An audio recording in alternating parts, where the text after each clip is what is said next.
Hello नमस्कार good morning जय जगन्नाथ।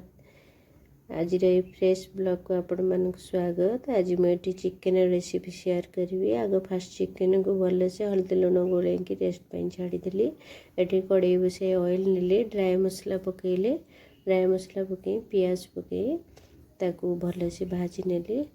भलसे भाजी दबा, भाजी हो सारा पर ब्राउन कलर हो गला पर अदा रसुण पेस्ट ये ऐड कली। ऐड करी भाजी दबा। तापर ड्राई मसला, जीरा गुंड, धनिया गुंड, चिकेन मसला, गरम मसला, रेड चिली पकई ताकू भलसे कषि नेली। भलसे मसलाटा भाजी हो गला पर टमाटो ऐड कली। टमाटो ऐड करी भलसे मसला को भाजीबा। मसला टू जिते तेलटा चिपचिपा बाहर से पर्यंत आम कषा। ये लुण ऐड कली, कस्तूरी मेथी ऐड कली। मसला ये ऑलरेडी हो जाइए। चिकेन ऐड कली। चिकेन ऐड करी भल से भाजी नवा, कषि नवा। ये कषा हो जाइए।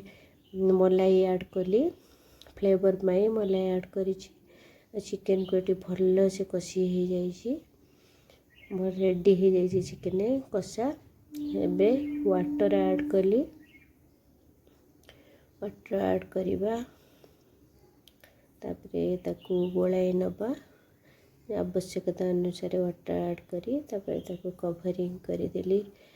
आधे घंटे हो जाइए चिकेन ये भल से हो जाइए। ये बटर ऐड कली, गरम मसला, धनिया पत्र गार्निशिंग कली।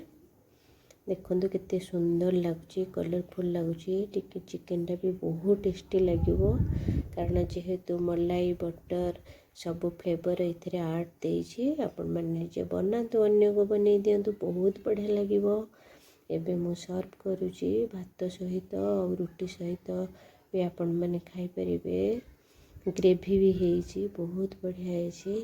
आपण मैंने वीडियोटी लाइक शेयर कमेंट करेंगे। चैनल जे नुआ थे सब्सक्राइब